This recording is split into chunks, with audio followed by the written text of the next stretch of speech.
The individual psychology of Alfred Adler posits that all human behavior is rooted in a single, unified, and self-consistent personality structure.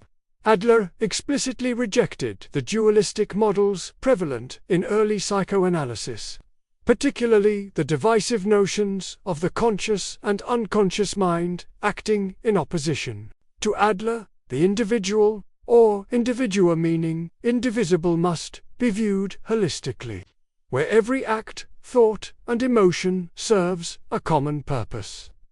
This unity is fundamental to understanding any singular manifestation of the personality. The mind is not a battleground of conflicting forces, but an integrated system directed toward a subjectively determined, fictional, final goal. This goal, whether clearly grasped or not, dictates the individual's movement and interpretation of life. Therefore, the so-called unconscious is simply that part of the final goal and its associated lifestyle that the individual does not yet grasp clearly or is not able to articulate in words. It is not a repository of repressed instincts, but simply the unexamined portion of one's guiding fiction. This holistic and unified view provides the framework for the teleological principle, the belief that human behavior is best understood by its future aims rather than its past causes. While past experiences are important, their significance lies solely in how the individual has interpreted them and incorporated them into their personal style of life as tools for striving toward the final goal. The question is never, why did this happen? But always, to what end? Or what is the person seeking to achieve through this action? This perspective places agency and choice firmly within the individual's capacity. The unique combination of inherent inferiorities and the specific family environment leads the child to create a private logic, a set of subjective premises about life, which then guides the formation of the style of life. This style of life is the consistent pattern of action, belief, and feeling that orchestrates all of the individual's attempts to overcome their feelings of inferiority. It is the person's unique map for navigating life's challenges and achieving the biggest subjective goal of superiority or completion. Every psychological phenomenon, from neurotic symptoms to vocational choices, is an expression of this integrated, goal-directed lifestyle. This emphasis on the individual's self-created interpretation distinguishes IP from deterministic models. Adler asserted that while heredity and environment provide the raw materials for construction, the creative self is the active agent that determines the meaning of these materials. The individual is not merely acted upon, but is a sculptor of their own character. This power of self-determination implies that individuals are fully responsible for their choices and, crucially, possess the inherent capacity to change their interpretation and their style of life at any point. The creative self is, therefore, the ultimate source of human freedom and the key component addressed in Adlerian therapy. The therapist's role is to illuminate the client's private logic and faulty goals, thereby awakening the creative self to the possibility of adopting a more socially useful path. The goal is to move the individual from being guided by so-serving, socially useless fictions, to embracing a cooperative and constructive engagement with the three fundamental tasks of life. The three fundamental life tasks. Adler reduced the complex demands of human existence into three universal and interconnected life tasks. These tasks are unavoidable and must be solved cooperatively for the individual to achieve psychological health and fulfillment. The manner in which an individual approaches these tasks is the clearest external manifestation of their style of life and their degree of social interest. These tasks are work, friendship, and love. The task of work demands that the individual find a productive role in the division of labor within society. Work ensures survival and contributes to the general welfare. A healthy approach to work demonstrates a commitment to cooperating with others for mutual benefit. The person who fears work or views it only as a means to personal glory reveals a faulty style of life and deficient social interest. The task of friendship requires the individual to relate to others outside the intimate family circle. Humans are inherently social, and interaction is necessary for both personal and collective survival. The ability to establish genuine, supportive, and non-exploitative relationships is a direct measure of social interest. Neurotic individuals often struggle with friendship, either avoiding social contact entirely or seeking dominance within their social groups. The task of love is the most intense form of cooperation between two individuals. It involves addressing the challenges of sexual and marital partnership, requiring total commitment and a willingness to place the welfare of the partner and the relationship above one's own selfish desires.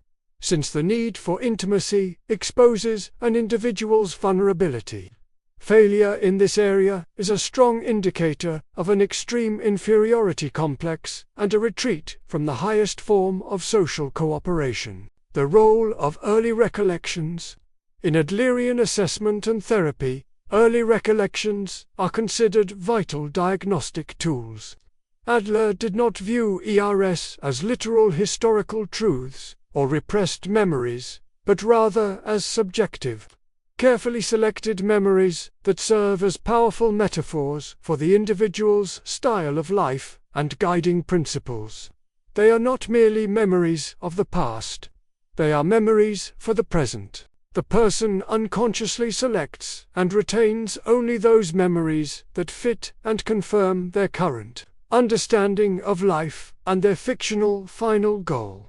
If an individual's earliest recollection is of being protected and rescued, this memory likely represents their current belief that life is dangerous and their primary task is to find a protector, illustrating a getting or dependent style of life. The specific content of the memory is secondary to the theme and movement it reveals about the client's current approach to life's challenges.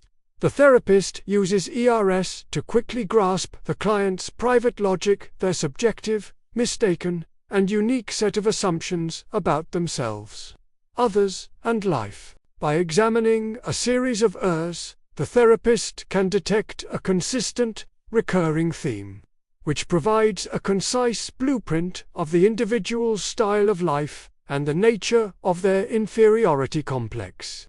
These recollections act as a concise summary of the individual's core beliefs, allowing the therapist to bypass superficial complaints and move directly to the underlying unity of the personality. The concept of mistaken goals. A central tenet of individual psychology is that all maladaptive behaviors, including neuroses and psychological disturbances, arise from mistaken goals or mistaken beliefs. These mistaken premises are the flawed conclusions the child draws early in life regarding how to overcome their fundamental feeling of inferiority and secure their place in the world.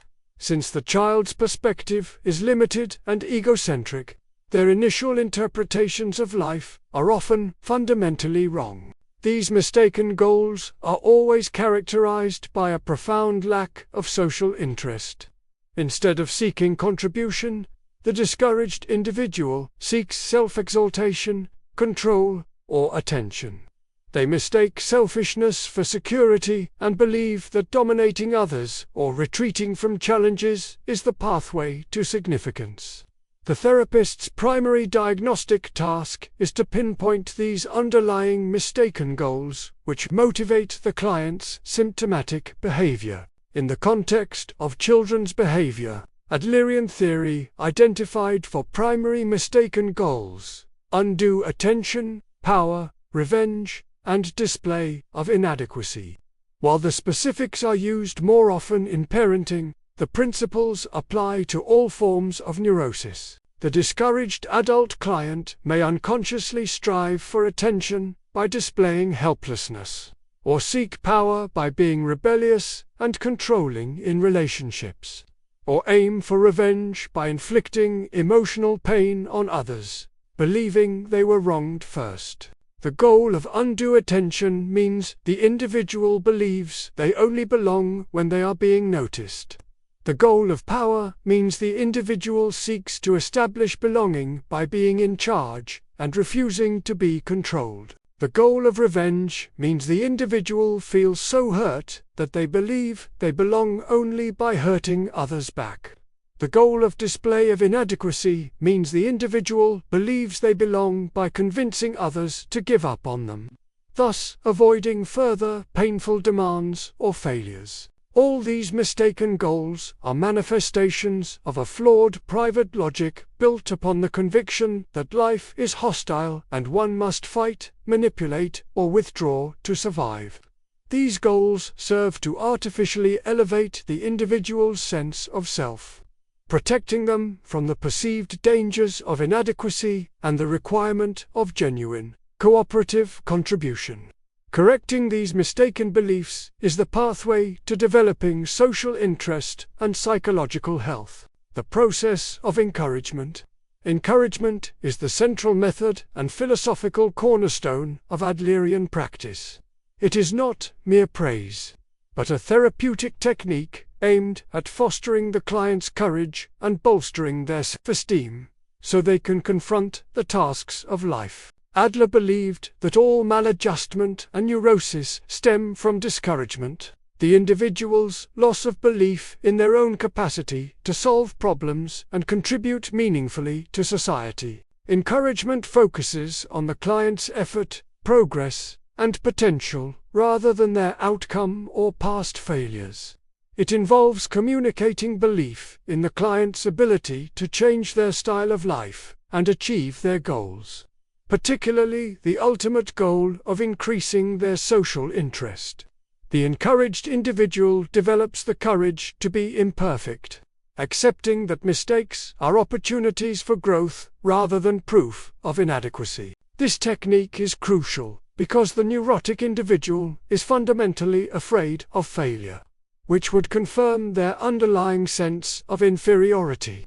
By encouraging them, the therapist helps shift the client's focus from avoiding failure to actively participating in life, thereby overcoming their paralyzing complex. Encouragement is highly effective in education and parenting as well, helping children develop a sense of competence and belonging by emphasizing their strengths and contributions rather than constantly pointing out their weaknesses.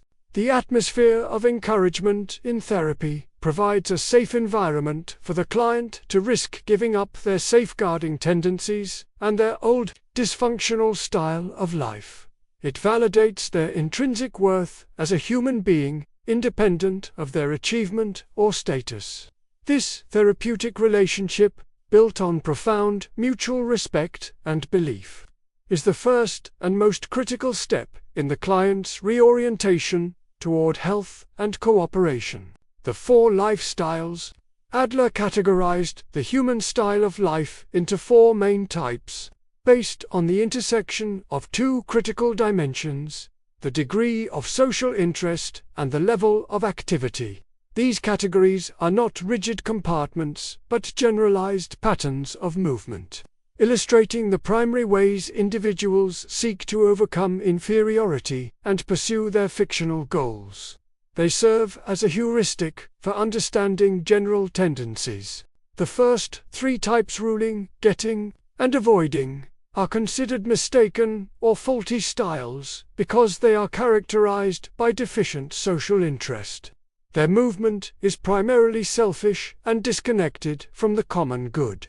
Only the 4th type, the socially useful style, represents true psychological health and successful adaptation. The ruling type attempts to achieve superiority by dominating or controlling others. They are generally high in activity but extremely low in social interest. Their energy is channeled into aggressive or assertive behavior, often without regard for the welfare of others.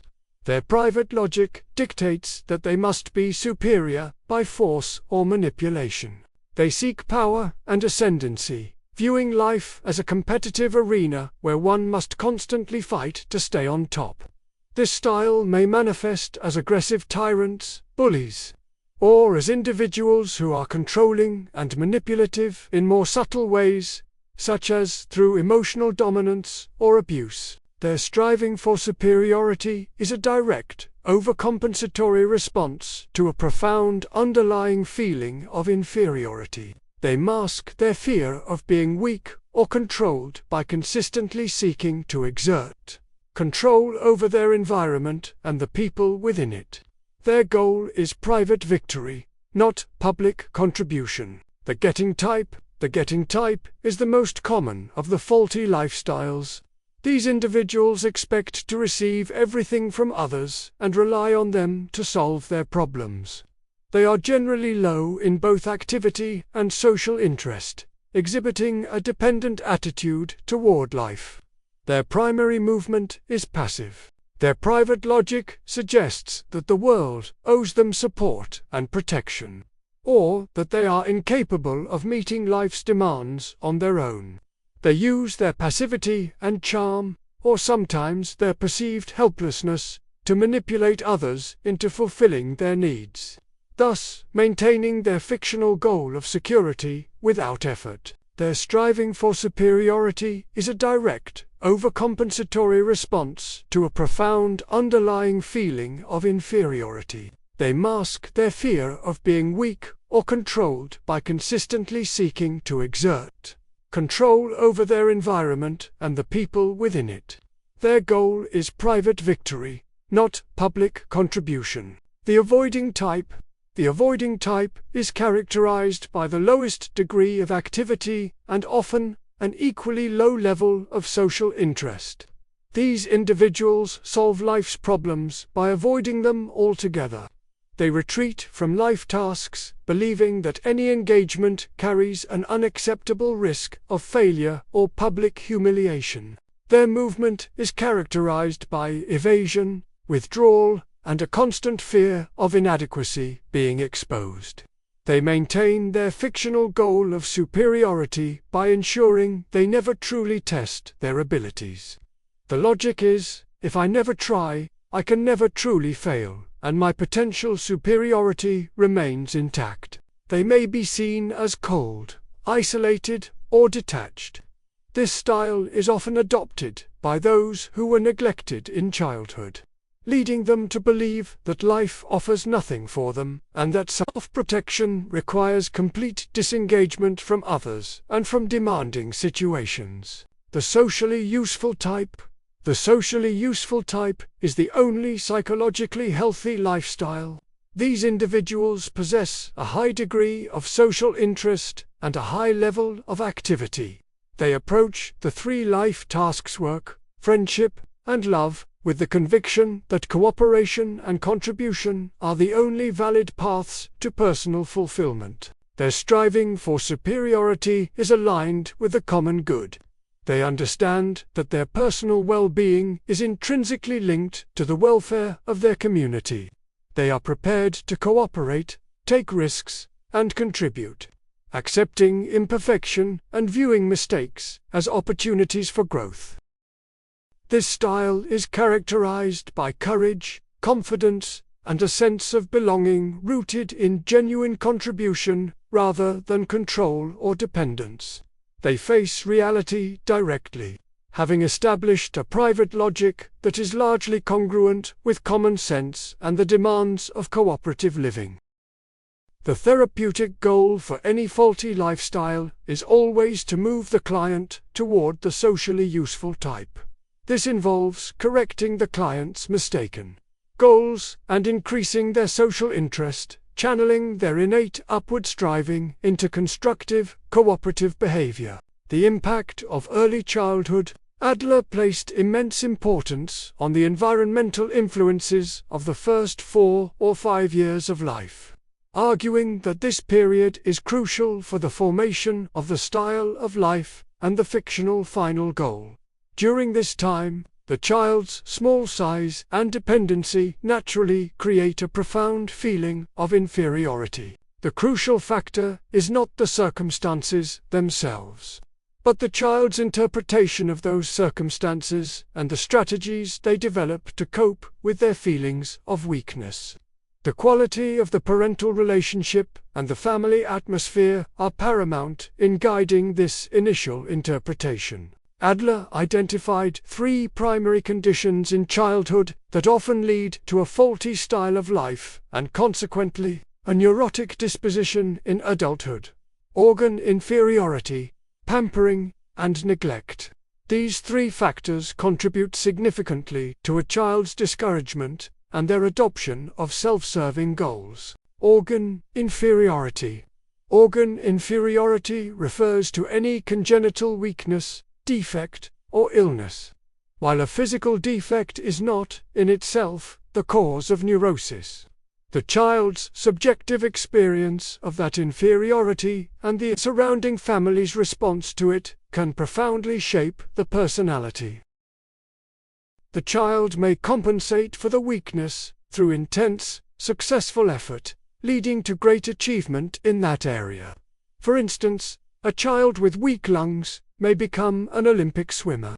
This demonstrates the powerful role of the creative self in turning a minus into a plus. However, if the child is excessively pitied or discouraged, the organ inferiority can become a focus for their inferiority complex, leading to a self-limiting style of life. They may use the defect as a convenient excuse for all their failures, demonstrating a form of the avoiding type. The consequences of pampering, or spoiling, is considered by Adler to be one of the most detrimental factors in child development. The pampered child is taught by their parents, often unconsciously, that they are the center of the universe and that their desires must be met immediately by others. This upbringing fosters a lack of independence, a weak sense of social interest, and the dangerous expectation that life will always cater to them. When they enter the wider world, they are unprepared to face its difficulties and demands, resulting in profound discouragement. The pampered child often develops the getting type of lifestyle. They continue to demand, manipulate, or cry for others to solve their problems, exhibiting an exaggerated sense of entitlement and a deep-seated fear of responsibility. Their constant need for external validation makes them highly vulnerable. The consequences of neglect. Neglect is the opposite extreme, where the child receives little to no attention, affection, or protection from their parents. These children learn early that the world is a cold, hostile place and that they must rely solely on themselves for survival, often developing a profound mistrust of others. The neglected child has a significantly impaired capacity for social interest because they have never experienced the warmth and cooperation of a supportive community. They see life as a brutal struggle and often develop a rigid, hostile, or isolated style of life. They may adopt the avoiding type, retreating entirely from social interaction and intimacy, or they may develop an aggressive ruling type, believing that they must dominate others before others can hurt them. Their fictional final goal is often absolute security through total self-sufficiency. The 4 phases of Adlerian therapy. Adlerian therapy is a collaborative, educational, and goal-oriented approach designed to help clients correct their mistaken goals and increase their social interest. The process is typically structured around 4 dynamic and sequential phases. Phase 1 focuses on establishing the therapeutic relationship. This relationship must be built on mutual trust, respect, and a genuine, egalitarian partnership between the therapist and the client. The therapist acts not as an authority figure, but as a human being who seeks to understand the client's world. This early phase emphasizes listening and demonstrating profound empathy for the client's experience of life.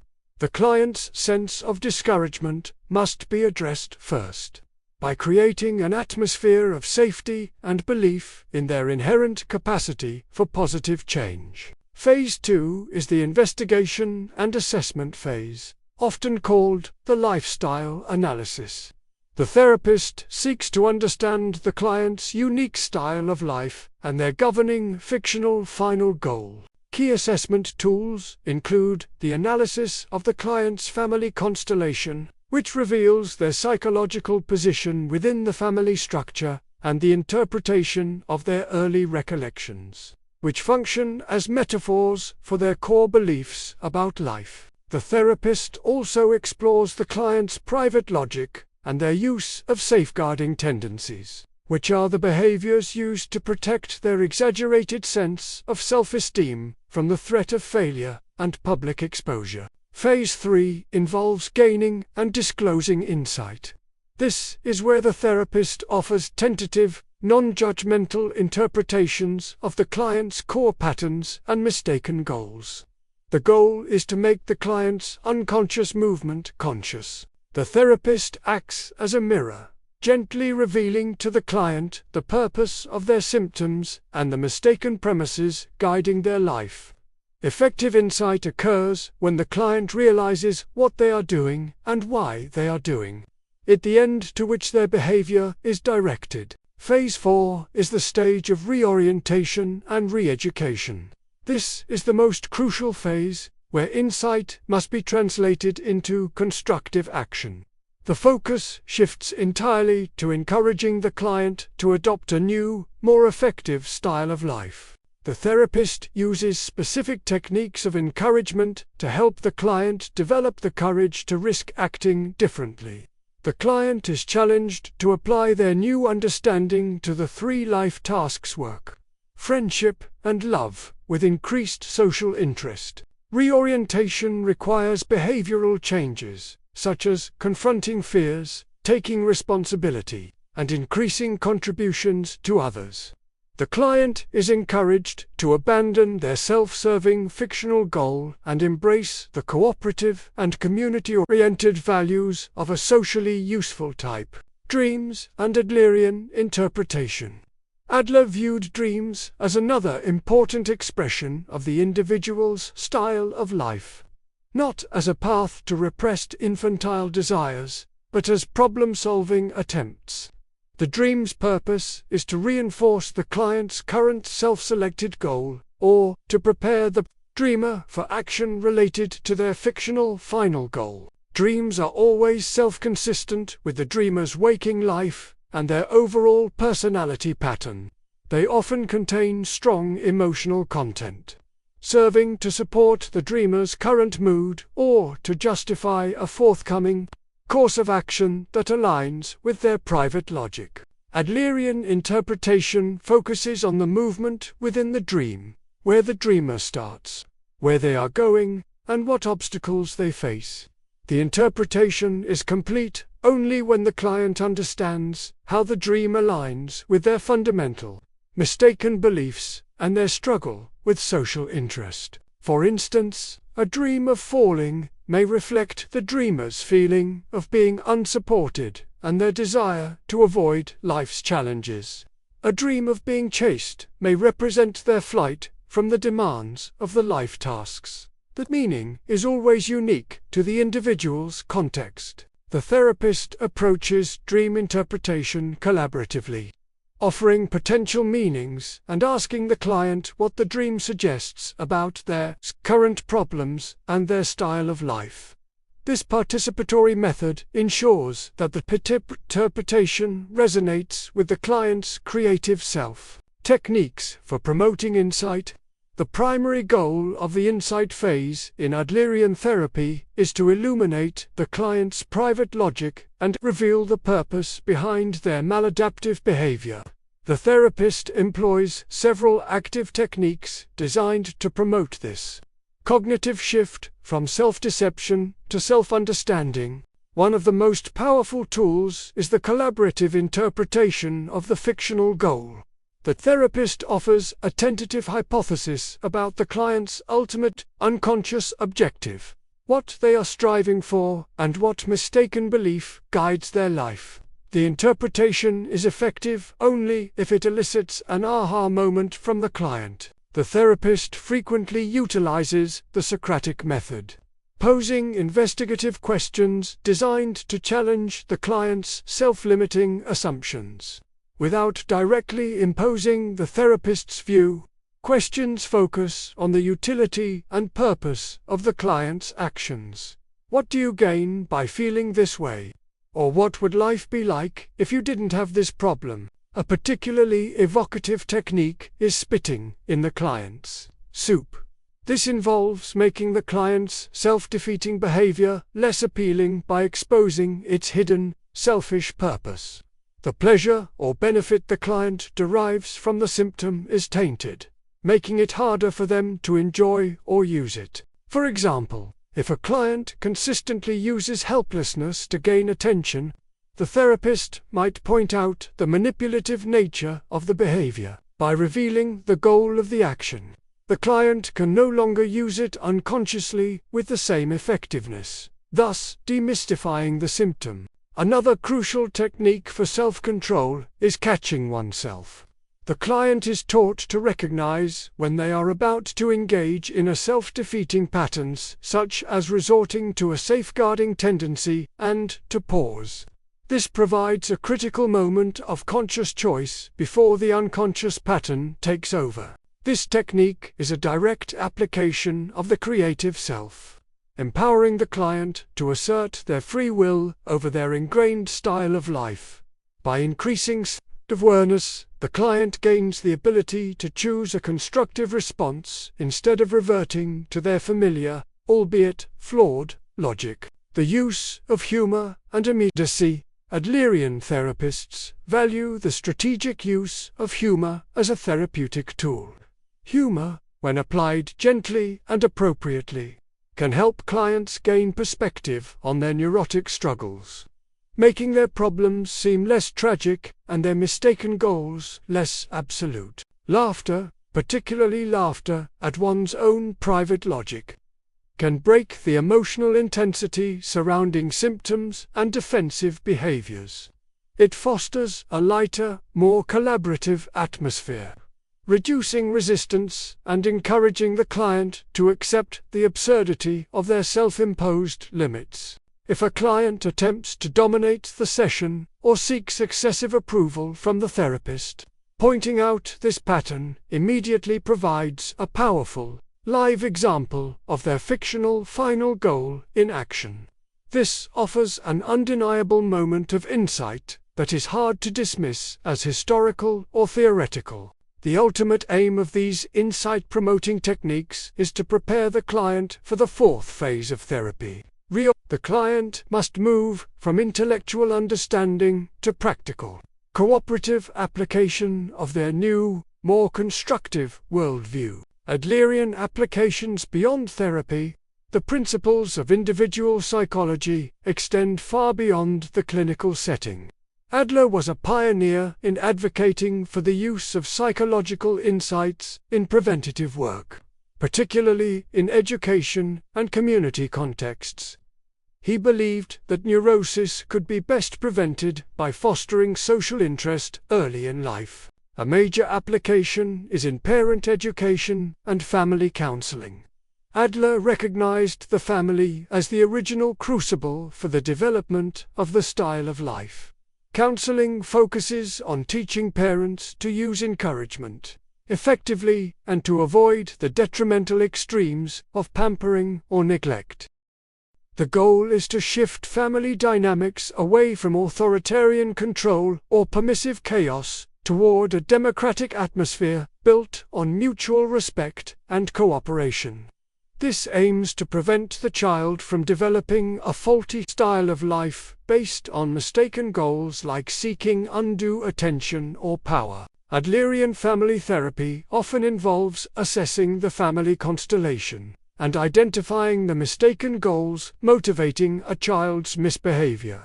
By teaching parents to respond to the child's purpose rather than just the behavior, the mistaken goal loses its effectiveness. Adlerian concepts have also been highly influential in community psychology and mental health promotion.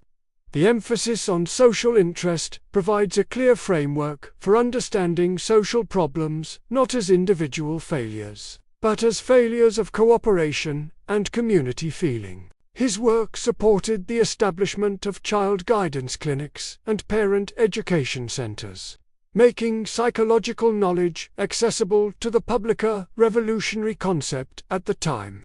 This focus on prevention and public education remains a powerful part of his legacy, criticism, and lasting influence. Despite its widespread practical application, Adler's individual psychology has faced several critiques. A main point of contention is the lack of testability of some of its core constructs. Concepts like the fictional final goal and the creative self are difficult to operationalize and measure empirically. Furthermore, some critics find Adler's emphasis on the subjective interpretation of events, such as early recollections, to be prone to therapist bias and interpretation, potentially leading to confirmatory rather than objective findings. Nevertheless, Adler's lasting influence is undeniable, particularly on the development of humanistic and cognitive psychology. He was a pioneer in establishing the importance of goals, subjective perception, and human responsibility concepts, later central to existential and cognitive behavioral theories. His focus on the teleological nature of behavior and the power of individual choice paved the way for later figures who rejected strict determinism. The core principles of social interest and encouragement are integrated into modern counseling and educational practices worldwide. The Adlerian framework remains one of the foundational systems of modern psychotherapy, valued for its optimism, its holistic view of the person, and its emphasis on social context and conscious self-direction. It is a psychology rooted in courage and hope. The enduring legacy, the ultimate achievement of the individual psychology system, lies in its unwavering emphasis on social interest, or Gemeinschaftswohl, as the highest measure of human health. Adler believed that the solution to all human problems, personal, social, and global, rested solely on the cooperative spirit. This core concept provides the ethical and psychological benchmark for the entire theory. A person's worth is not measured by their personal achievements or superiority over others, but by their capacity to contribute to the whole. True significance is found only in being a useful part of humanity. Adlerian theory stands as a profoundly humanistic and optimistic view of human nature. It rejects the deterministic forces of biology and early trauma, instead championing the power of the creative self to interpret life, choose goals, and change one's destiny at any point. This optimism inspires the therapeutic approach of encouragement, fundamentally rooted in the belief that every individual, regardless of their past mistakes or current neurosis, possesses the innate potential for cooperation and contribution. Discouragement, not destiny, is the true enemy. Adler's framework significantly influenced major subsequent psychological movements. Its focus on conscious goals and subjective meaning paved the way for cognitive behavioral therapy and rational emotive behavior therapy. His emphasis on freedom, responsibility, and the search for meaning directly contributed to the development of existential psychology. The idea that neurosis stems from a failure to face life tasks resonates deeply with existential concepts of anxiety and authenticity. The concept of the courage to be imperfect is perhaps Adler's most enduring practical message. It frees the individual from the paralyzing fear of failure imposed by their exaggerated inferiority. complex, and the self-exalting fictional final goal. It is a call to action, urging the individual to abandon the pursuit of absolute private superiority and instead embrace the risk of contributing constructively to the community, knowing that mistakes are simply evidence of participation in life. In summary, Alfred Adler established a psychology of use, unity, and hope. He provided a holistic system where the striving for completion is seamlessly integrated with the necessity of social cooperation, offering a profound blueprint for successful, constructive human living. His legacy is not just a collection of theories, but a philosophical call for a more democratic, cooperative, and courageous approach to the challenges inherent in being human. The holistic perspective and private logic.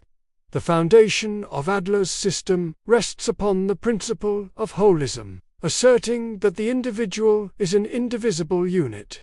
All physical symptoms, emotional states, and cognitive processes are not separate entities, but orchestrated parts of the individual's unified movement toward the fictional final goal. The body and mind work together under the direction of the style of life. For example, a physical illness may be unconsciously used as a safeguarding tendency to escape the demands of the life tasks, illustrating the profound psychosomatic unity of the personality. Central to the unified personality is private logic.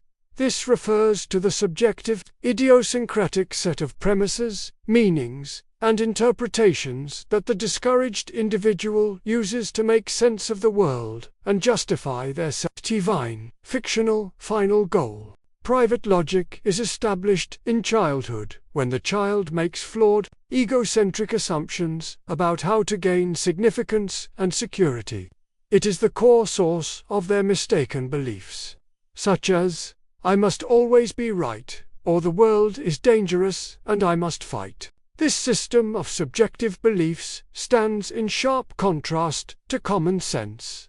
Common sense represents the wisdom and logic that is grounded in social interest and recognizes the necessity of cooperation for communal survival and well-being. The neurotic individual operates primarily using private logic, prioritizing personal gain and self-protection over shared reality and cooperation. Therapeutic success relies on gently guiding the client to replace their subjective private logic with objective common sense. The role of feelings and emotions. Adler viewed feelings and emotions not as accidental byproducts of inner conflict, but as tools used by the unified personality to support the chosen style of life and move toward the fictional final goal. Emotions always serve a purpose. Feelings are preparatory movements for action.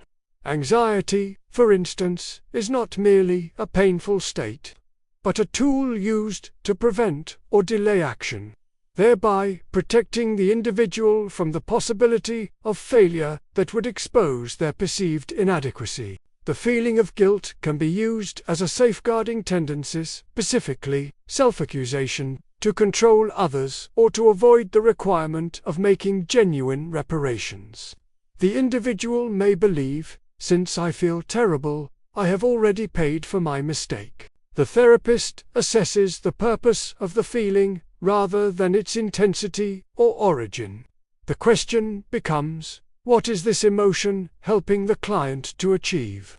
Or what demands of life is this feeling helping the client to avoid? By understanding the purposeful nature of feelings, the therapist can help the client see that their emotions are not uncontrollable forces, but maneuvers utilized in the service of their flawed private logic and their ultimate striving for selfish superiority. The distinction between superiority and power. A crucial philosophical distinction in Adlerian theory separates the healthy striving for superiority from the neurotic pursuit of personal power. While both involve moving upward, their goals and social consequences are fundamentally different. Striving for superiority is the universal, innate drive toward perfection, competence, and completion. It is a movement toward self-improvement, meant to benefit the individual and, when coupled with social interest, humanity as a whole. It is constructive and collective. The neurotic pursuit of personal power is a selfish and destructive movement. It is a distorted, exaggerated form of striving aimed at achieving dominance over others, a false goal that masks an acute, underlying inferiority complex. It is competitive and individualistic. The individual seeking power operates under the mistaken belief that significance is gained by controlling others or elevating the self at the expense of the community. This pursuit is always socially useless and ultimately leads to isolation and further discouragement. Mental health and courage. In the Adlerian view, mental health is synonymous with a high degree of social interest and the presence of courage. Courage is the willingness to face the demands of the life tasks without resorting to safeguarding tendencies or withdrawal. Courage is not the absence of fear, but the capacity to act constructively despite the fear of failure or inadequacy. It is the necessary engine for moving away from the safety of the private logic toward the unpredictable reality of cooperation and contribution. Discouragement is the central cause of maladjustment. It is the belief that one lacks the ability or capacity to cope with life. Therapeutic intervention is therefore always an act of encouragement, restoring the client's faith in their own strength and utility. Compensation and overcompensation. Compensation is the healthy, normal process of overcoming a perceived deficit, whether real or imagined. The striving individual directs their energy toward mastering the area of weakness or achieving excellence in an unrelated area. A creative act. Overcompensation occurs when the striving becomes excessive, rigid, and driven primarily by the need to silence the extreme anxiety of an inferiority complex. It often results in a loud, demanding, ruling type of lifestyle. This neurotic overcompensation is not true mastery. It is a desperate attempt to create the fictional appearance of superiority. The efforts are often self-serving and fail to integrate with social interest, revealing the underlying insecurity of the individual. The concept of organ dialect illustrates how the body reflects the person's style of life. A person with high activity may speak with quick, sharp gestures, while a person with a passive style may have slower, heavier movements. The body speaks the language of the personality's go. All physical and behavioral manifestations are connected expressions of the unified self. There is no contradiction between what the person says and what their body or their actions demonstrate. Every facet points toward the same central, governing, fictional, final goal. Adlerian group counseling. Adlerian theory is uniquely suited for group counseling because of its fundamental belief that humans are inherently social beings and that all problems are, at their core, social problems. The group provides the most natural and effective setting for addressing deficient social interest. The group acts as a social microcosm, a smaller version of the world outside, where the client's style of life and their safeguarding tendencies are inevitably displayed and tested.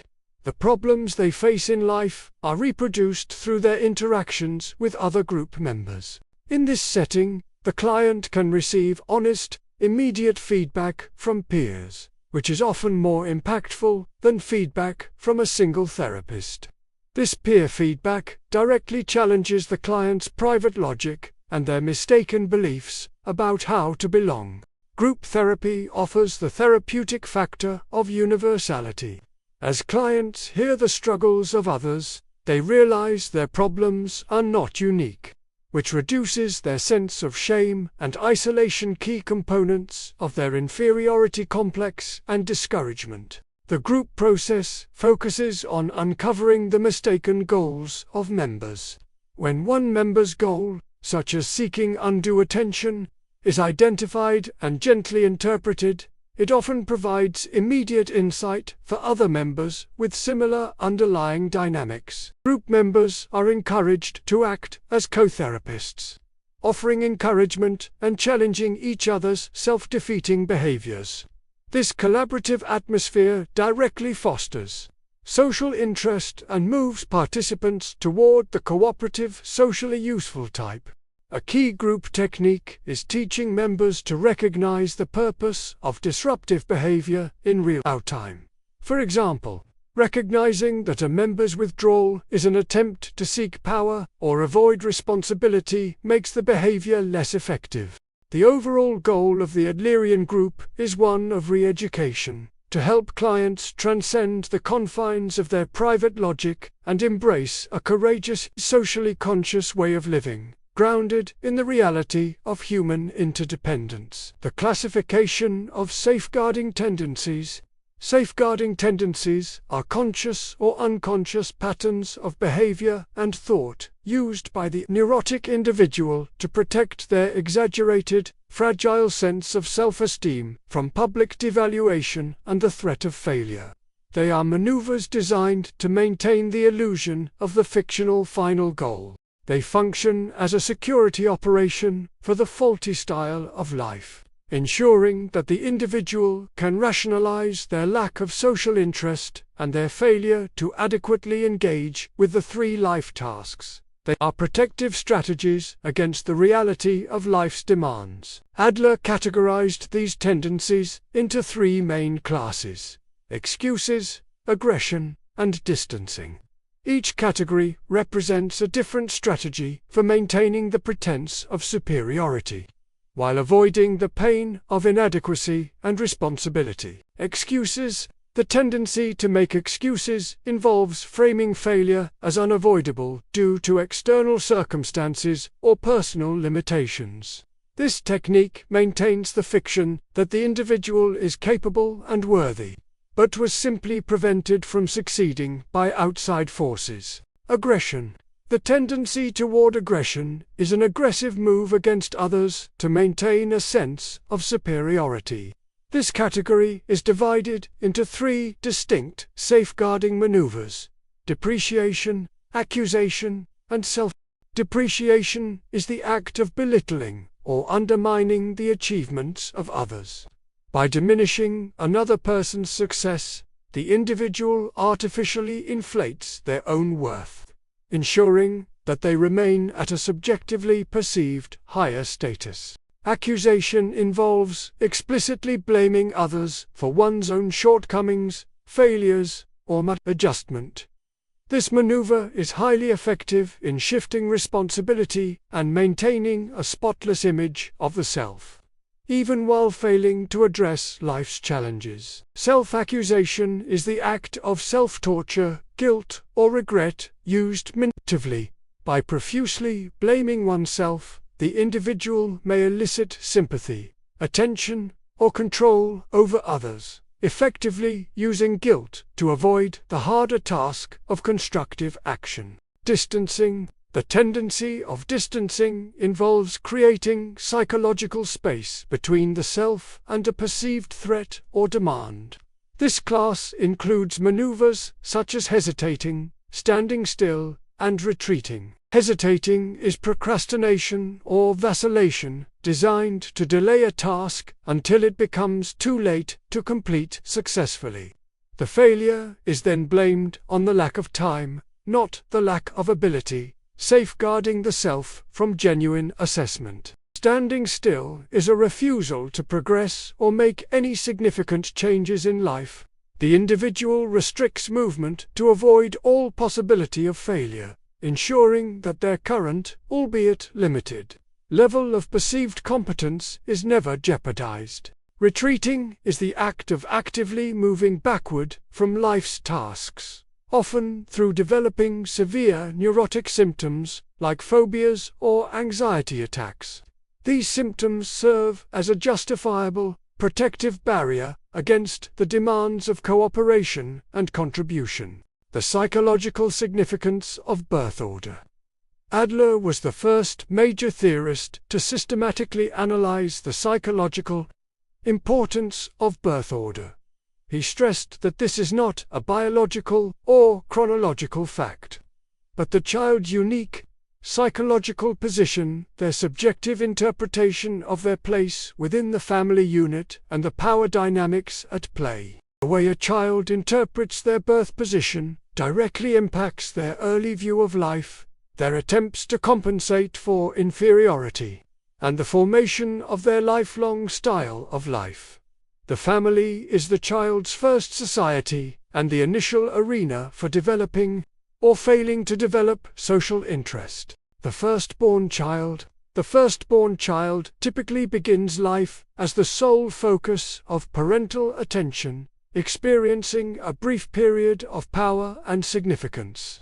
However, this position is abruptly shattered with the arrival of the second child, an event Adler termed the experience of dethronement is often interpreted by the child as a severe loss of power, leading to a lifelong preoccupation with authority and the need to regain their lost status. They may become highly conscientious, protective of rules, or, if discouraged, aggressive and destructive. They are often leaders, organizers, and conservative thinkers who adhere to order. However, if they react strongly to the loss of attention, they may develop a pessimistic view of life, believing that external forces can arbitrarily strip them of their rightful place. The second child never experiences the sole attention of the parents and grows up with a pace-setter constantly ahead of them. This dynamic often leads to a highly competitive, ambitious, and driven style of life. They constantly strive to catch up to or surpass the older sibling, training intensely for success. The second child is often more rebellious and skeptical of authority than the first. Yet, they may also be the most well-adjusted due to their inherent drive to cooperate and their balanced view of competition. The youngest child is often the most pampered and protected, sometimes by all other family members. They rarely face the shock of dethronement and may remain the baby of the family, developing a style of life characterized by dependency and entitlement. They are often charming and socially adept, but if severely spoiled, they may lack the courage and independent skills required to face the life tasks. However, many youngest children become highly ambitious, striving to exceed everyone in the family in a final leap. The only child never learns to share or compete within the family unit, maintaining the original focus of parental attention. They often struggle with peer cooperation and may be excessively dependent on their parents, seeking continuous service and validation. They are often highly intelligent and verbally skilled, having spent much time with adults, yet they risk developing an exaggerated sense of self-importance and may struggle when they realize that they are not the automatic center of attention in the wider world. The therapist's role in re-education. The final phase of Adlerian therapy, reorientation and re-education, requires the therapist to move beyond interpretation and actively guide the client toward new, constructive behaviors. The therapist acts as a collaborator and a model of effective social interest. The therapist demonstrates a democratic and cooperative attitude, treating the client with absolute respect and belief in their potential. This relationship models the ideal form of social interaction that the client is encouraged to adopt in the wider world. A core technique in this phase is consistent, genuine encouragement. The therapist focuses on the client's strengths and efforts, helping them recognize their own ability to cope and contribute. This counters the client's deep-seated discouragement. The technique of acting as if is frequently employed. The client is instructed to behave exactly as they would if they were already the person they wish to be: courageous, confident, and socially engaged. This temporarily bypasses the paralyzing fear of failure. Another effective re-education tool is task setting. The therapist and client collaboratively agree on small, manageable, concrete actions the client can take outside of the session to engage with the life tasks in a new, less self-defeating manner. Task setting promotes a sense of agency and mastery. Successfully completing these tasks helps dismantle the client's private logic that says they are incapable, replacing it with the reality of their competence and developing their courage. The use of paradoxical intention may occasionally be introduced. If a client is resistant to change, they may be advised to intentionally engage in their symptomatic behavior. This forces the client to use their creative self to gain control over the symptom. For example, a client preoccupied with worry might be told to schedule a specific time each day only for worrying. This brings the symptom under conscious control, demonstrating to the client that their neurosis is a choice, not an uncontrollable force. Termination of therapy. Adlerian therapy aims for the termination of the relationship when the client has successfully corrected their mistaken goals, significantly increased their social interest, and is actively engaging with the life tasks constructively.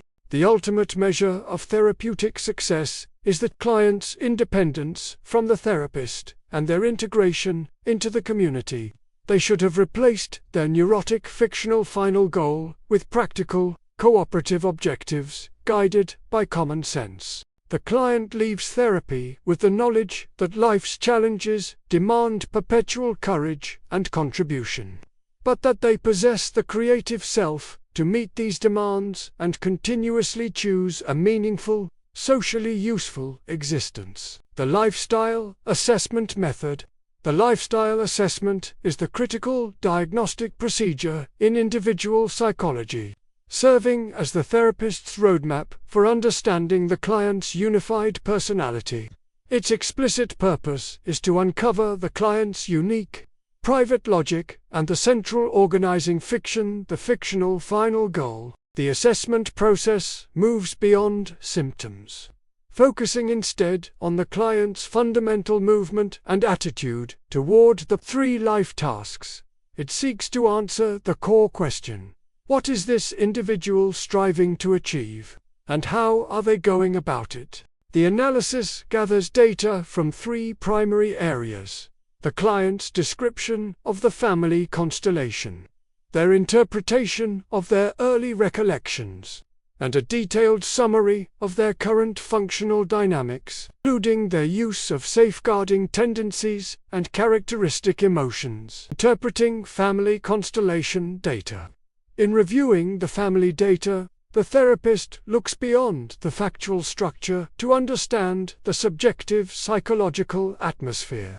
Key questions explore the client's relationship with each parent, the degree of cooperation or competition among siblings, and who in the family was most pampered or neglected. The relative power of each child, the parents' values, and the overall emotional temperature of the home environment provide crucial clues to the client's initial construction of life's demands. This data explains why the child chose a particular path to achieve significance. Interpreting early recollections. The interpretation of early recollections is highly formalized. The therapist collects the client's first 3 to 6 distinct memories. It is the theme and the emotion attached to these few moments, not the historical accuracy, that is paramount. Each memory is analyzed for its dramatic components: the central character, the presence of others, the danger or challenge faced, and the action taken by the client. This analysis reveals the client's core beliefs about their ability to cope and their position relative to others. A recurring theme of being an observer, for instance, suggests an avoiding type of style of life, where the client believes life is safer when viewed from a distance. A theme of competition suggests the second-child dynamic and a preoccupation with power. The emotional tone of the recollection: fear, joy, abandonment, or victories, a vital indicator of the client's current expectations for life. These memories serve as a cognitive check, ensuring that the client continues to pursue the fictional final goal established long ago. Family atmosphere and parental styles. The family atmosphere, the emotional and psychological climate of the homes, far more important than any single event in shaping the child's style of life. This atmosphere provides the subjective reality from which the child forms their private logic and fictional final goal.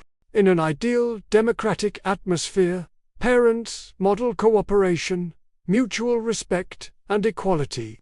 Children are encouraged to contribute and take responsibility, learning that belonging is earned through useful effort, thus fostering strong social interest. In an autocratic atmosphere, parents are overly controlling, demanding, or critical. This environment forces the child to fight for power or withdraw in submission, often leading to a ruling or avoiding type of lifestyle characterized by power struggles and low social interest. The maternal attitude is particularly crucial, as the mother is often the child's first connection to the social world. A cooperative mother teaches the child trust and the value of contribution. A dominating or negligent mother may teach mistrust and the need for support. The paternal attitude models the child's relationship with authority and the larger society. A responsible father who cooperates with the mother teaches equality. An authoritarian or absent father may push the child toward a competitive or isolated approach to life. Private versus social intelligence. Adler drew a clear distinction between two types of mental capacity: private intelligence and social intelligence. This distinction helps explain why highly capable individuals often struggle profoundly with the life tasks. Private intelligence is the cognitive capacity used to serve one's own selfish, individualistic, and often neurotic fictional final goal. It is the cleverness used to construct and defend the flawed private logic and to execute safeguarding tendencies. A person may be academically brilliant, demonstrating high private intelligence, but use this capacity only to manipulate others or rationalize their lack of contribution. This intelligence is clever, but ultimately destructive to their well-being. Social intelligence is the capacity to think, feel, and act in ways that are aligned with common sense and social interest. It is the ability to recognize the interconnectedness of humanity and to solve problems collaboratively for the benefit of the community. Mental health is measured not by the degree of private intelligence, but by the degree to which a person uses their intelligence constructively, that is, by their social intelligence. The goal of re-education is to rechannel private intelligence into socially useful ways. Philosophical roots and existential connections. Individual psychology shares profound philosophical common ground with phenomenology, the philosophical study of the structures of experience and consciousness. Adler's focus on private logic emphasizes that it is not objective reality, but the individual's subjective perception of reality that determines behavior. The client's experience of their life, their unique interpretations of inferiority, and their chosen fictional final goal are all subjective constructions. The therapist must enter the client's phenomenological world to understand the truth that guides their style of life. Adler explicitly rejected the rigid determinism prevalent in many psychological schools of his time. He argued that while heredity and environment provide the foundation, it is the creative self, the person's power of choice, that actively shapes and directs the personality. This emphasis on free will places the responsibility for change squarely upon the client. Neurosis is seen as a failure of courage and a retreat from responsibility, not as an inevitable consequence of past trauma or biological imperative. These concepts form a direct link between individual psychology and later existential thought. Both traditions emphasize the unique freedom of the individual, the inevitability of anxiety, and the fundamental human task of creating meaning and facing life's unavoidable challenges. The three life tasks: work, friendship, and love can be understood as Adler's existential demands for living a meaningful life.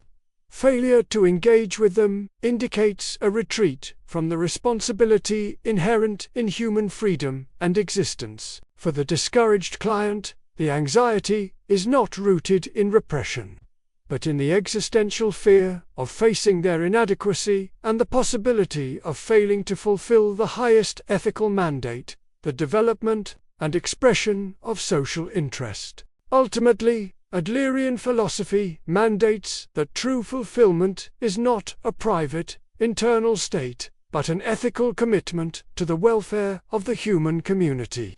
The movement from self-interest to social interest is the final, courageous, existential choice. The psychology of physical challenges.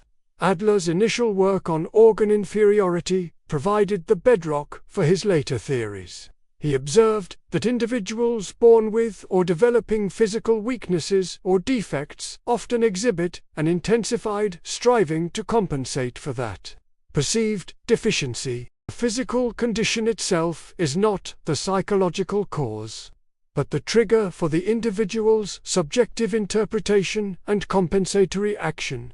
The meaning the child assigns to the weakness, and the family's reaction, determines the resulting style of life. In a healthy response, the child directs energy toward constructive compensation, often leading to exceptional skill or mastery in the affected area, or in a field requiring great effort, successfully turning a perceived minus into a plus. However, a discouraged child may use the disability as an unchallengeable excuser, safeguarding tendency for avoiding the life tasks.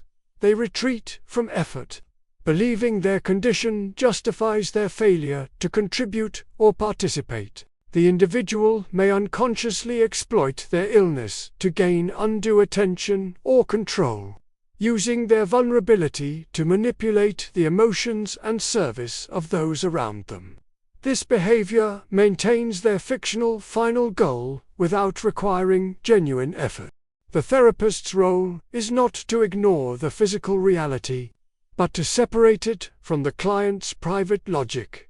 The therapist seeks to expose the purpose of the illness. It is being used to justify avoiding life and to encourage a constructive, courageous response. The phenomenon of resistance. In Adlerian therapy, resistance is not viewed as a deep-seated instinctual opposition to the therapist, but as a deliberate, albeit unconscious, manifestation of the client's style of life. It is simply a lack of courage and a persistent refusal to abandon their flawed private logic. The client employs resistance as a safeguarding tendency to protect their fragile sense of self and maintain the illusion of their fictional final goal. They resist change because change threatens their established, comfortable, yet neurotic way of life. Resistance occurs when the client feels the therapist is moving too quickly or too directly to expose their mistaken goals and their deeply held inferiority complex. The client interprets insight as an attack on their self-created security system. Adlerian therapists do not fight resistance. Instead, they recognize it as a signal that the client is discouraged and needs more support and encouragement. It reveals the depth of their fear of failure and their retreat from the life tasks. The therapist addresses resistance by slowing the pace, re-establishing the collaborative, equal relationship, and demonstrating greater empathy for the difficulty of change. The focus shifts back to understanding the purpose of the resistance itself. The resistance may take the form of being consistently late, standing still, forgetting appointments, or intellectualizing interpretations to avoid emotional engagement.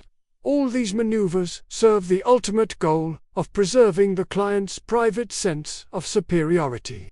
The therapist may use the technique of reframing the resistance. For example, labeling lateness not as rebellion, but as a powerful, albeit misguided, attempt to control the session or manifestation of the client's power goal. By reframing resistance as a protective movement rather than an intentional attack, the therapist maintains the client's dignity and helps them gain insight into their defense mechanisms. This approach fosters cooperation and reduces the need for further defensive maneuvers. The final aim is to show the client that their resistance is simply a socially useless expression of their style of life.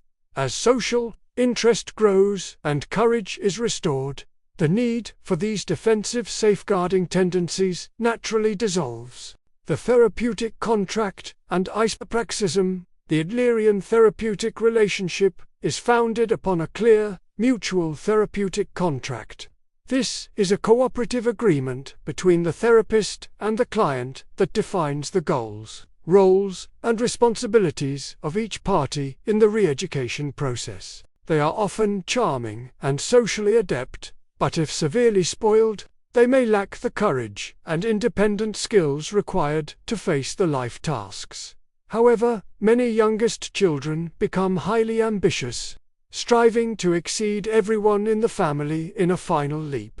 The contract explicitly states that the goal is not merely symptom removal, but a fundamental change in the client's style of life and a significant increase in their social interest. The contract demands cooperation and effort from the client. Establishing the contract democratically ensures that the client takes full responsibility for their participation. It prevents the client from using passive safeguarding tendencies such as being a good patient who expects the therapist to fix them, and ensures active engagement. Isopraxism and the parallel process. Isopraxism refers to the idea that the behavioral patterns exhibited in the therapy room are isomorphic, identical, informed to the patterns the client uses in their wider life. The therapy relationship serves as a direct mirror or microcosm. If a client attempts to manipulate the therapist for approval or tries to dominate the conversation, this behavior is a direct, observable manifestation of their fictional final goal, for example, the goal of power. This provides an immediate, live illustration of their private logic. The therapist utilizes this parallel process through immediacy, pointing out the here and now interaction and linking it directly to the client's external problems. For example, I notice you are struggling to agree with me, much like you struggle to agree with your boss. This direct, non-judgmental feedback forces the client to confront the effectiveness of their style of life in a relationship where the therapist models a cooperative, socially interested response, offering a corrective, emotional experience. The therapist's consistency, encouragement, and commitment to the contract help dissolve the client's deep-seated belief that they must always be the victor or the victim. The therapy room becomes a laboratory for practicing courage and cooperation. By the end of the therapeutic process, the client should internalize the cooperative model, translating the successful behavior and social interest developed within the therapeutic contract to the three primary life tasks of work: friendship and love. The concept of usefulness versus uselessness, the core ethical and psychological principle in Adlerian thought, is the distinction between behavior that is socially useful and behavior that is socially useless. Dichotomy serves as the ultimate yardstick for mental health. Social usefulness is defined by actions that are aimed at the welfare of others, contribute to the community, and facilitate the solution of the three life tasks with social interest. It is behavior that aligns with common sense. Conversely, social uselessness describes behaviors driven by the individual's selfish, neurotic striving for personal power or status. These actions, rooted in private logic, fail to contribute and often actively harm the cooperative whole. Neurotic symptoms and safeguarding tendencies are considered socially useless precisely because their purpose is to protect the individual's vanity or avoid responsibility, thereby subtracting from the general welfare rather than adding to it. The goal of therapy is a simple yet profound shift to transform the client from a position of striving for useless, private superiority to a position of striving for useful, cooperative contribution. This is the essence of re-education. Adler asserted that the feeling of worth and significance is derived not from achievement alone, but from the individual's subjective sense of being useful to the community. Uselessness breeds the anxiety of not belonging. The assessment process moves beyond symptoms, focusing instead on the client's fundamental movement and attitude toward the three life tasks.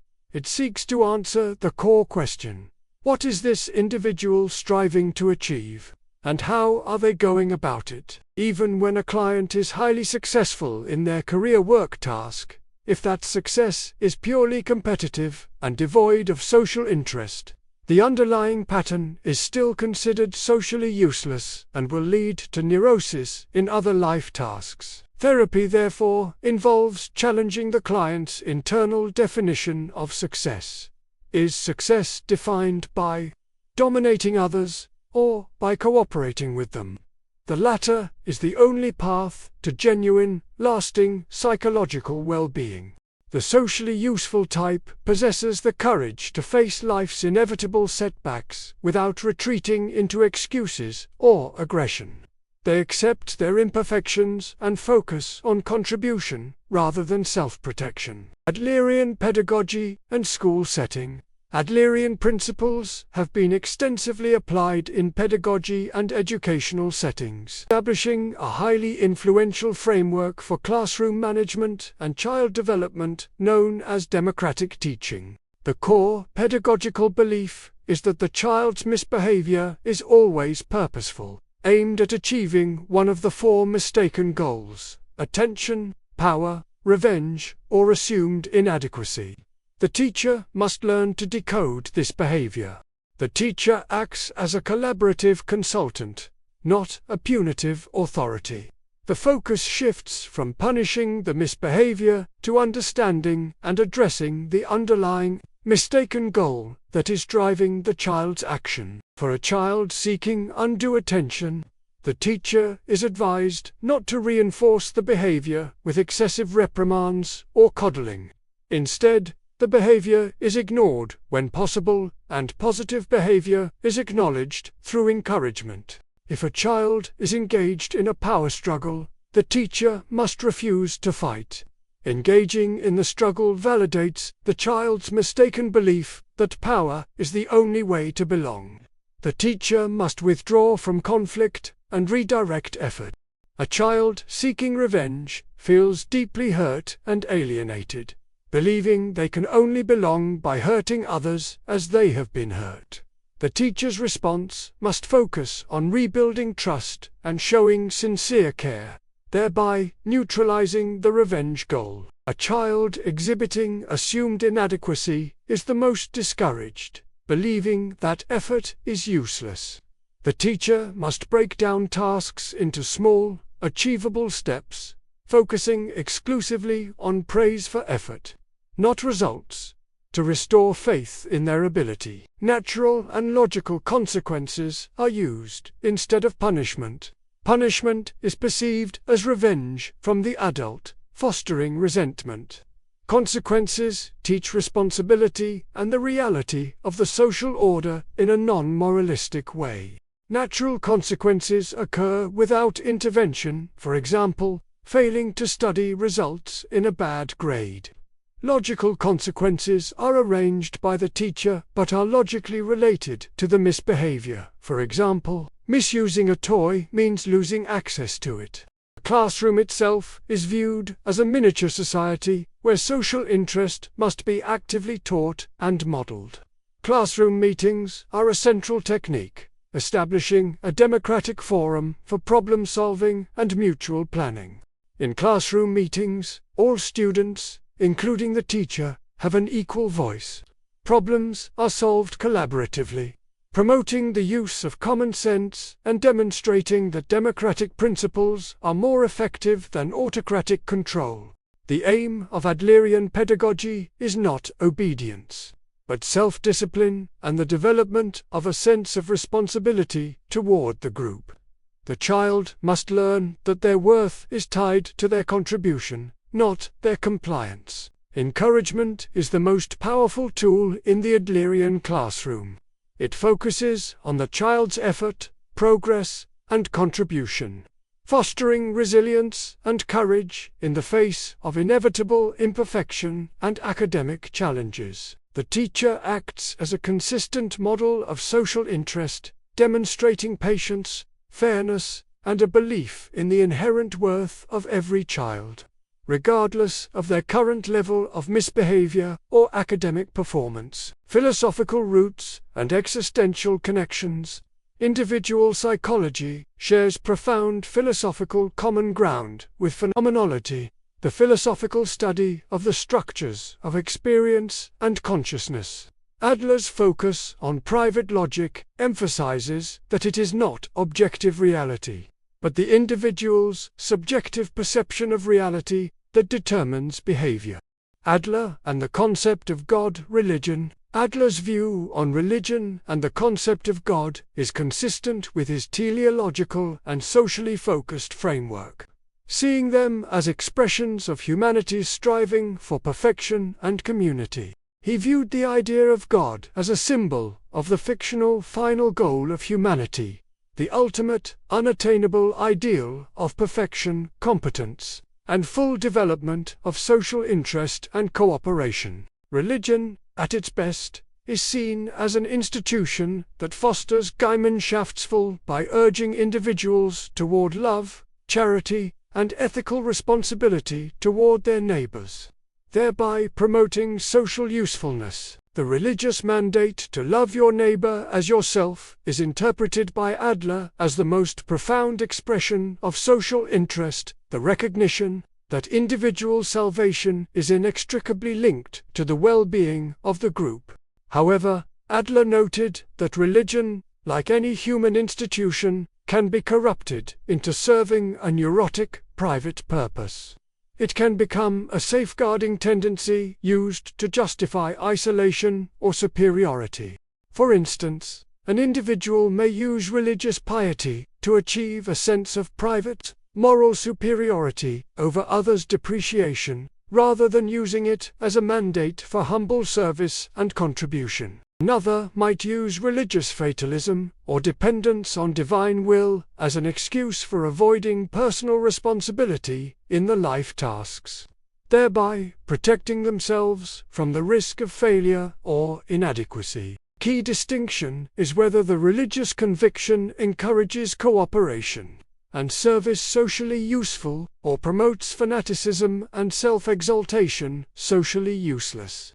The former is healthy, the latter neurotic. From the Adlerian perspective, the individual's faith is evaluated by its observable contribution to their social interest.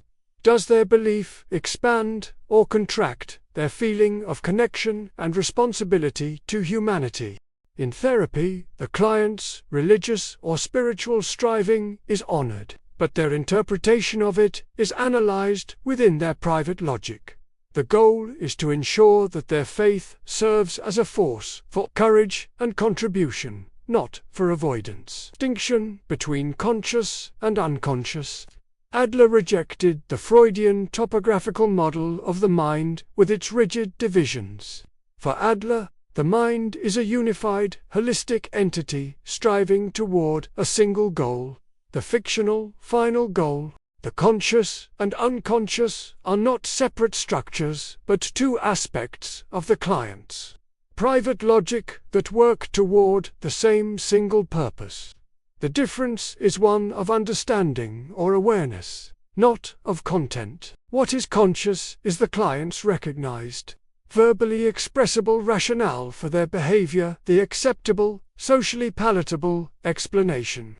It aligns with what the client wants to believe about themselves. What is unconscious are the true mistaken goals and the underlying private logic that the client is either unwilling or unprepared to face because this truth threatens their self-esteem and their fabricated sense of security. The unconscious holds the parts of the private logic that are socially useless, such as the destructive power goal or the need for revenge, which the client actively keeps hidden from themselves to maintain a positive self-image. The unconscious holds the parts of the private logic that are socially useless, such as the destructive power goal or the need for revenge, which the client actively keeps hidden from themselves to maintain a positive self-image. Therapy is the process of translating the unconscious private logic into conscious awareness. It is moving from, "I don't know why I do this," to, "I do this to achieve power and avoid effort." Once the client achieves insights, the unconscious motive is brought into the light of the conscious mind. They can no longer claim ignorance. They are then faced with the courageous choice to change their goal. The goal is to expand the client's self-awareness until the difference between the conscious and unconscious is minimized, resulting in a personality that is fully integrated and operating entirely on the principle of common sense. For Adler, the unconscious is simply the unarticulated or unrealized part of the client's comprehensive understanding of their own style of life and its ultimately flawed, self-defeating objectives. Adler classified individuals into 4 basic types, or patterns, of style of life, distinguished by their degree of social interest and their level of activity. These are not rigid categories but descriptive tendencies. The ruling type attempts to dominate and control others. They exhibit high activity but low social interest. They operate from an exaggerated sense of personal superiority and seek power over people and circumstances. This type often relies on aggressive, safeguarding tendencies such as accusation or depreciation. They believe that life is a zero-sum competition where one must be on top to ensure security. Their early development often included a pampered or spoiled upbringing, leading them to expect others to submit to their demands. When challenged, they become ruthless and strive for mastery at all costs. The getting type is characterized by low activity and low social interest. They are dependent on others and expect to receive satisfaction from the world without exerting personal effort. They are passive and rely heavily on others to meet their needs, often using charm or helplessness to manipulate support. Their primary belief is that they are weak and the world must care for them. This type frequently uses physical symptoms or emotional distress as an excuse to avoid responsibility. They are masters of the passive safeguarding tendency of excuses. The avoiding type exhibits very low activity and low social interest. They attempt to escape life's challenges by retreating, fearing failure more than anything else. Their motto is, "If you don't try, you can't fail." They isolate themselves and maintain a distant relationship with the life tasks, believing that any engagement carries too high a risk of exposing their deep inferiority complex. This type utilizes distancing, safeguarding tendencies such as hesitating and retreating. They live in a restricted world to control the variables that might lead to an embarrassing defeat. Socially useful type possesses high activity and high social interest. This is the only type considered mentally healthy by Adlerian standards. This individual approaches the life tasks with courage and a sense of responsibility to the community. They understand that true significance comes from contributing, not from dominating. The socially useful type accepts their imperfections, viewing mistakes as opportunities for learning rather than reasons for retreating or attacking others. They align their personal goals with common sense. Their striving for superiority is directed toward perfection and competence for the benefit of all. Reflecting a genuine gemeinschaftsvoll community feeling, the goal of therapy, regardless of the client's current type, is to shift their movement toward the characteristics of the socially useful type through increased courage and activated social interest. The type is determined by the combination of the individual's degree of effort, activity level, and their engagement with the external world social interest. These two factors create the 4 quadrants of life engagement.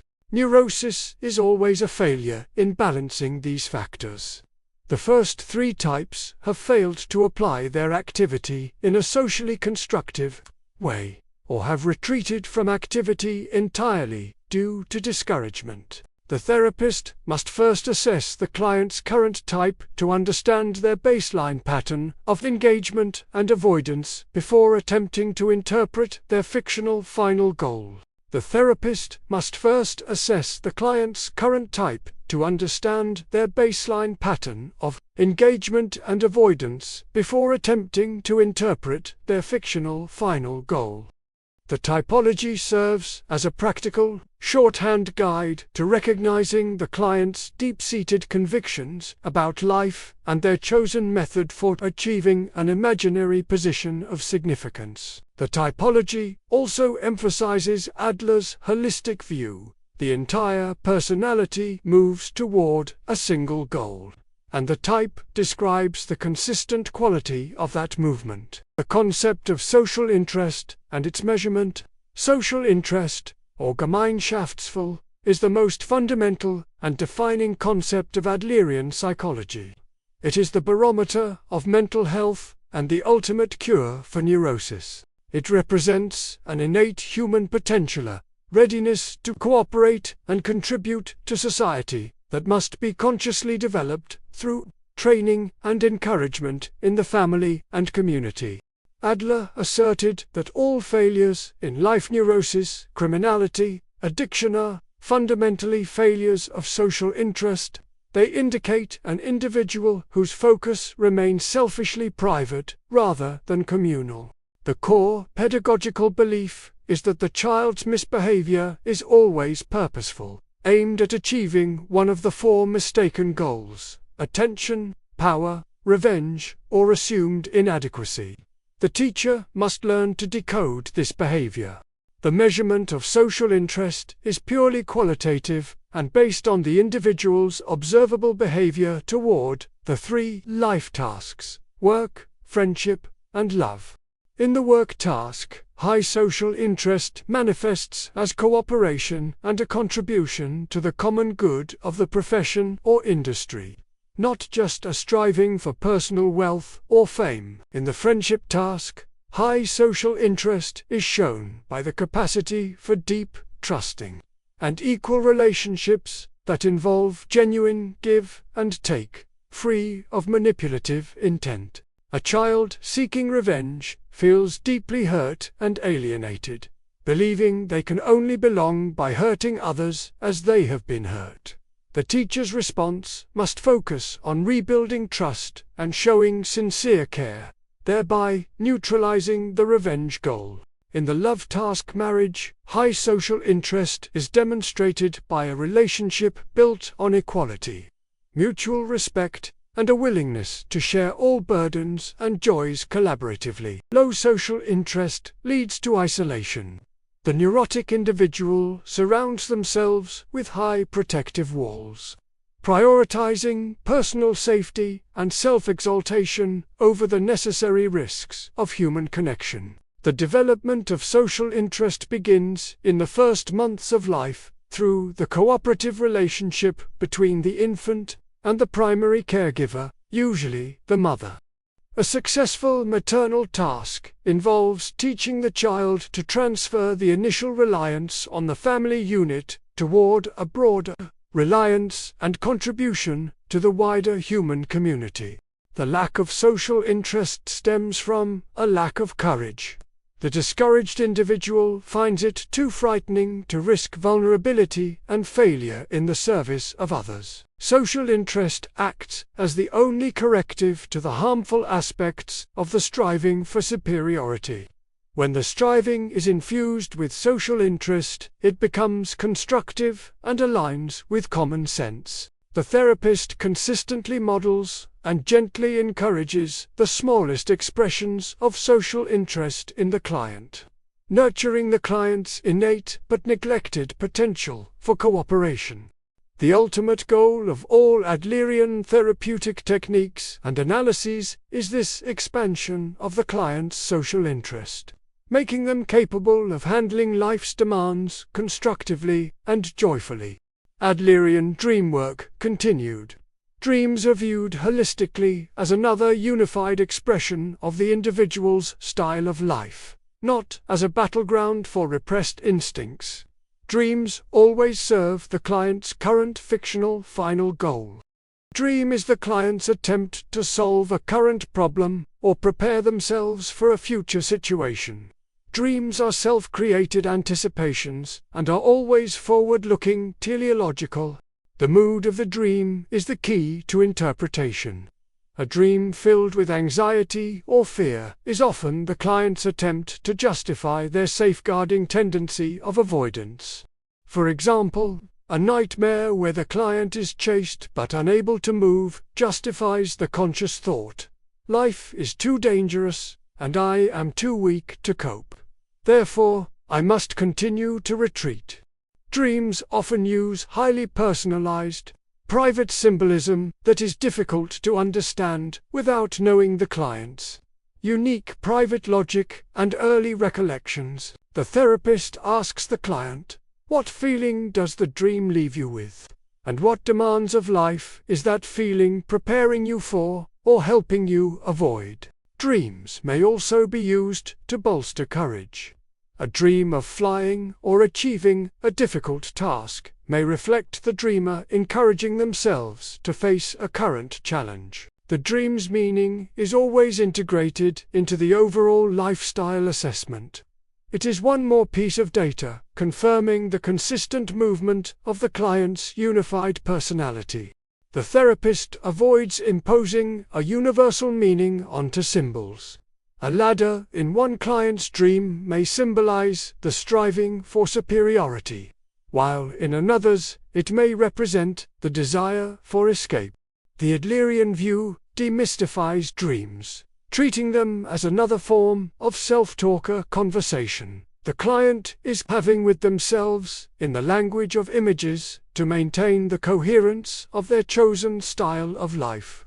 The idea of organ inferiority was a starting point for Adler, not an endpoint, recognizing that physical deficits profoundly influence the psychological development of the individual. A congenital weakness or physical illness introduces an immediate feeling of inferiority, which is the stimulus for a compensatory drive toward mastery.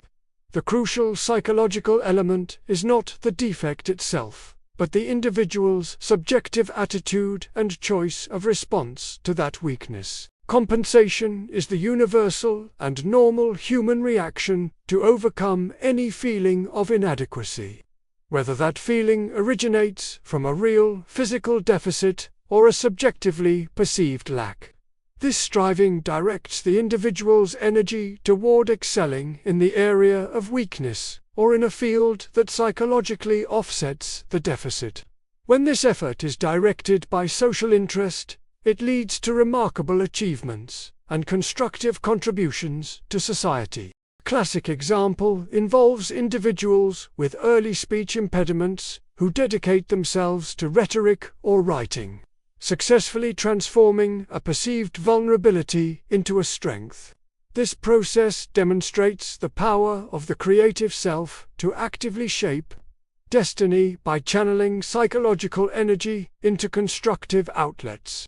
The initial physical challenge becomes the very catalyst for superior development.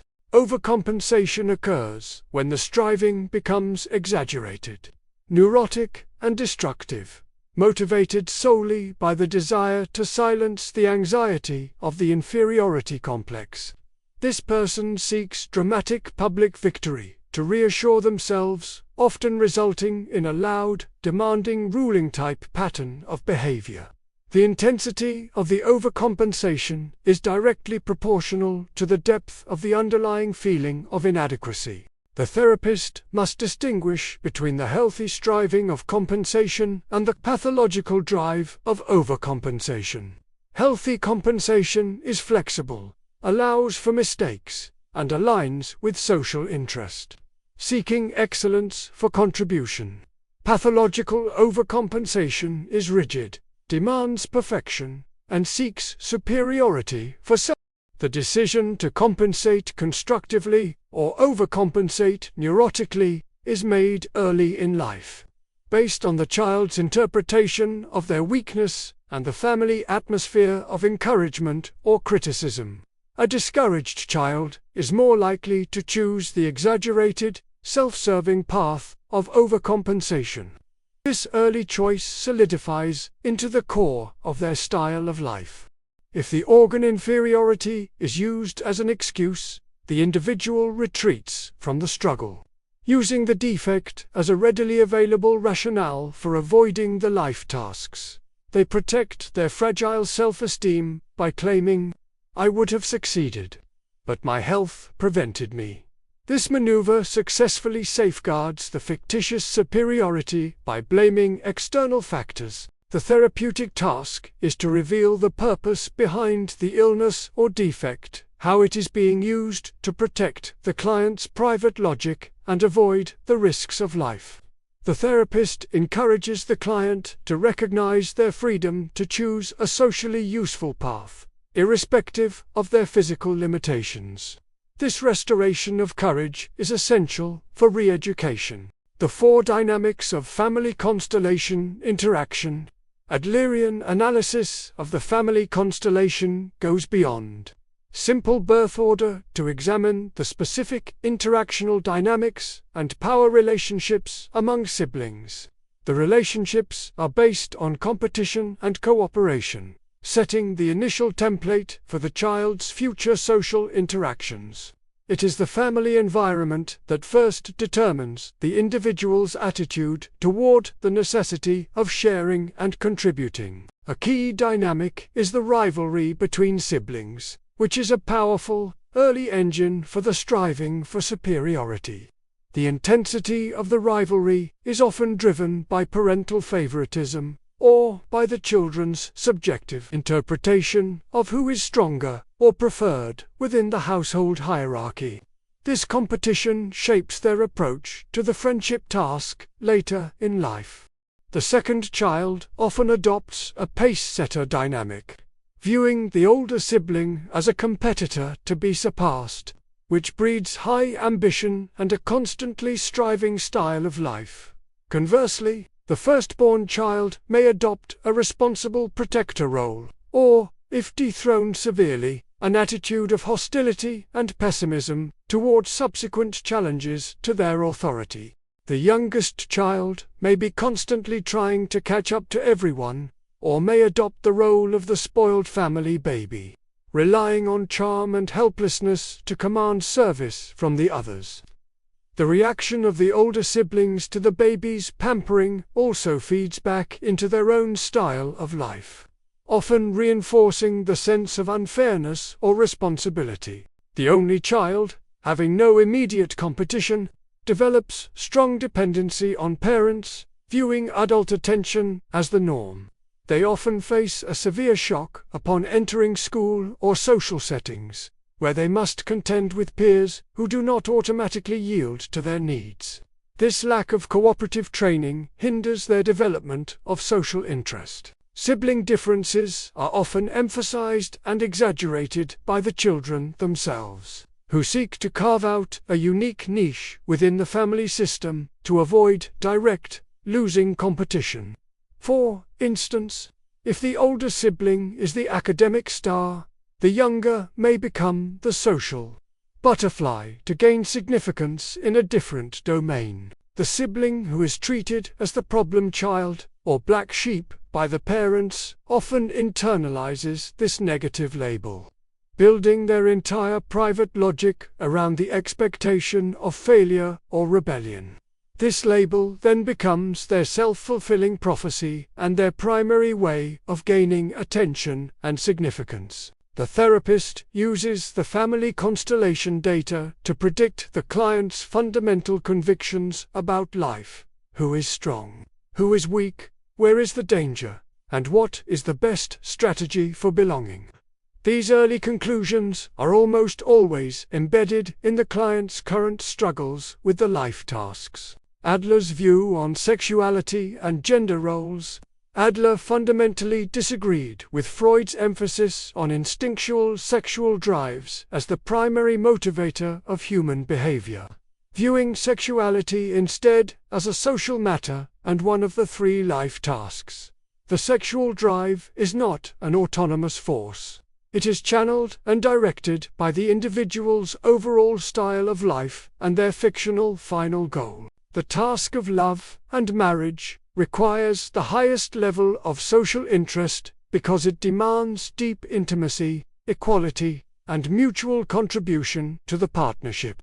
Difficulties in the love task are seen as failures of courage, where one or both partners are afraid to risk vulnerability or equality. Adler viewed many problems related to sexuality and gender as rooted in social, not biological, factors.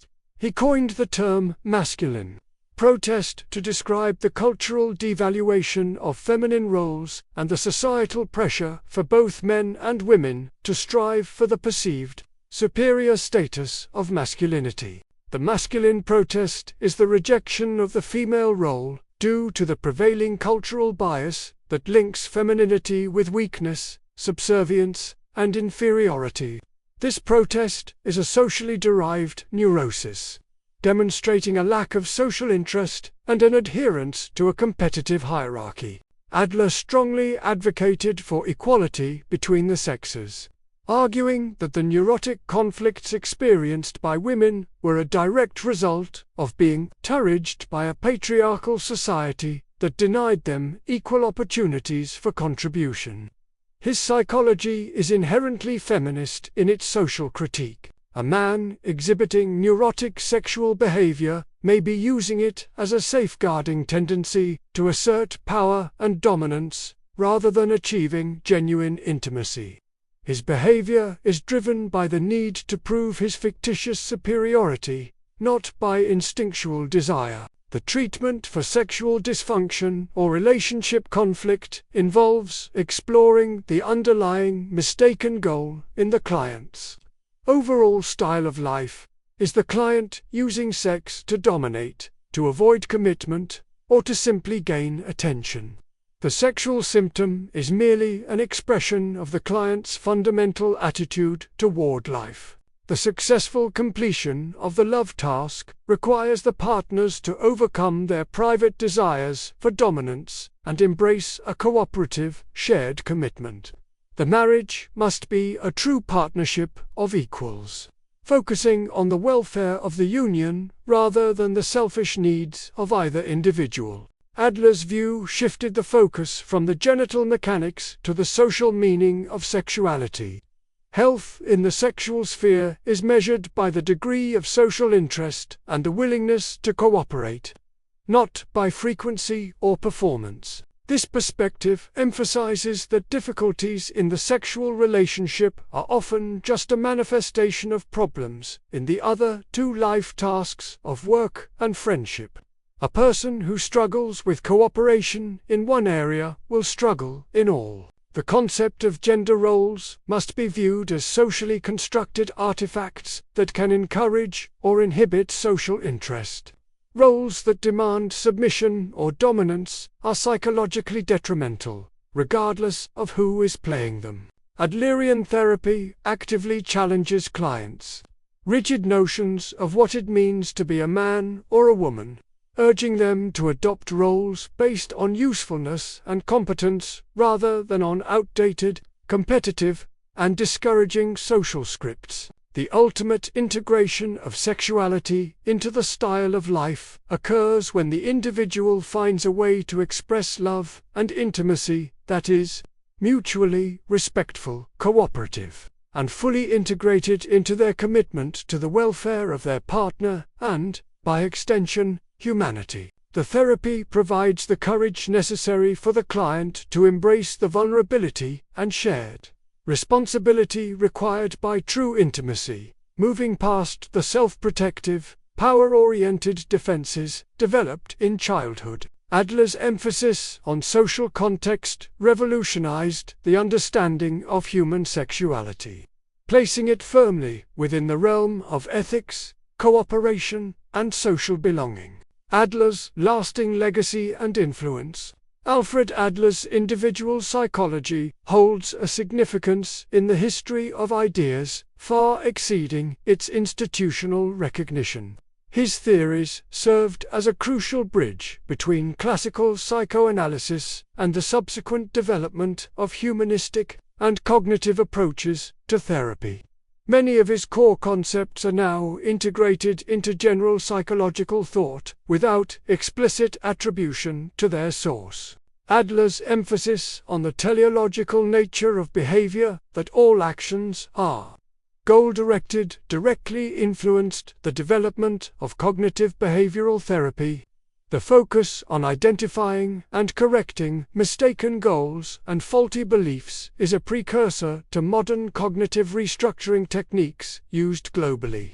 This legacy demonstrates the pervasive nature of his functional analysis of human motives. His focus on the individual's potential for health, choice, and self-determination positioned him as a progenitor of the humanistic psychology movement.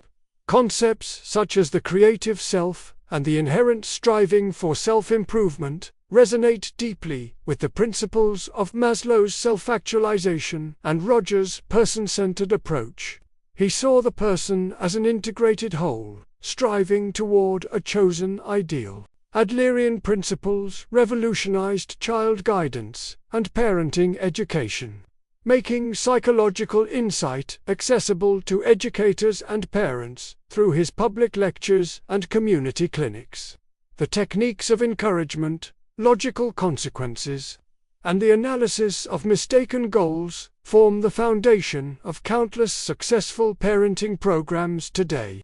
His work democratized psychology. A defining contribution was shifting psychology's focus from individual psychopathology to community psychology.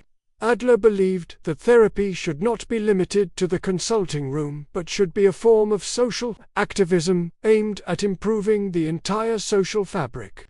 His vision was to cultivate social interest not just in clients, but in society at large. His break from Freud centered on three main points: the rejection of sexual determinism, the rejection of the ideago-superego structure, and the replacement of the destructive power of instinct with the constructive striving for superiority.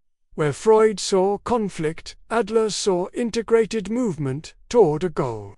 This split fundamentally altered the course of dynamic psychology. The final message of individual psychology is one of profound simplicity and challenge. It asserts that psychological health is attained through two acts of courage: the courage to be imperfect and the courage to contribute.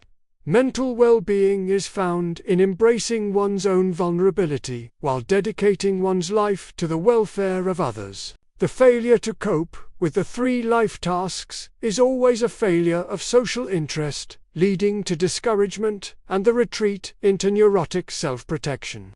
The ultimate therapeutic success lies in empowering the client to face the reality of life's demands with common sense and a genuine sense of human belonging.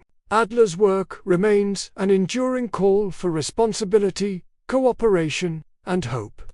It provides a timeless framework for understanding personality, not as a fixed product of the past, but as a dynamic, chosen movement toward a socially useful future. The legacy of individual psychology is the perennial truth that to live is to contribute.